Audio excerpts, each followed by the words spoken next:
Good morning.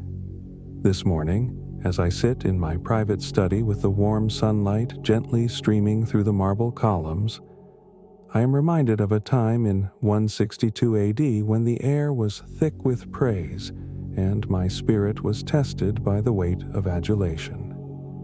The year had brought with it a decisive military victory that was hailed across the empire.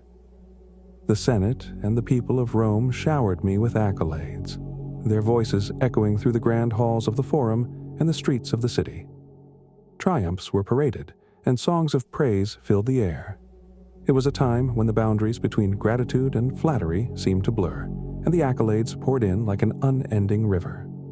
In the midst of this euphoria, I found myself in the opulent reception hall of the Palatine Palace. The room was a spectacle of grandeur, with richly adorned tapestries and the scent of incense lingering in the air. Yet, despite the lavish surroundings, I could not escape a growing discomfort.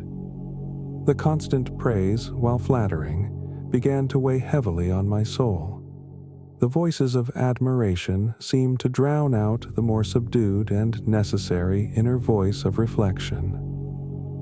As I walked through the corridors of the palace, the marble floors echoing underfoot, I found solace in the simple act of retreat. I decided to withdraw from the public eye, seeking the quiet of the palace gardens. There, amidst the serene beauty of the neatly trimmed hedges and the gentle rustling of leaves, I hoped to find a space for contemplation. The contrast between the grandeur of the palace and the tranquil solitude of the garden was striking, providing a stark backdrop for the inner turmoil I felt. Seated on a stone bench, surrounded by the subtle fragrances of blooming flowers, I began to ponder the nature of praise and its effects. We have a saying, "Vox populi, vox Dei." The voice of the people is the voice of the gods. Yet, I realized that this voice could easily become a deceptive echo, inflating one's sense of self-importance and distorting the true purpose of leadership. I reflected on the transient nature of fame and the folly of allowing oneself to be swayed by the fleeting approval of others. The accolades, while a testament to a job well done, were not a measure of personal worth. They were a momentary celebration, not the essence of true leadership.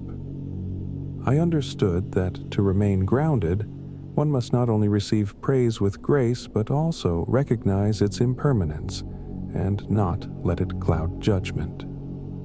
As I continued to reflect, the tranquility of the garden seemed to seep into my very being.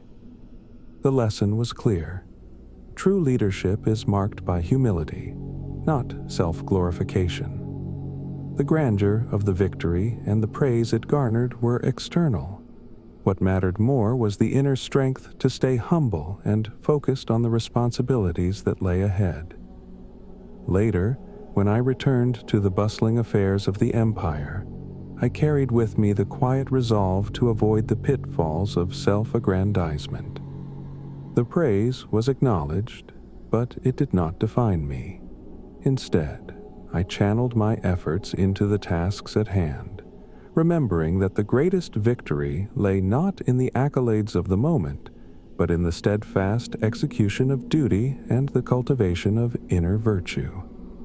For you, this means, when faced with praise or recognition, take a moment to step back and reflect. Acknowledge the accolades, but remain grounded and focused on your core purpose. Let not the flattery of the moment sway your judgment or inflate your sense of self. Instead, find your strength in humility and continue to act with integrity and dedication. Observe how this balance can help you maintain clarity and purpose in your own journey.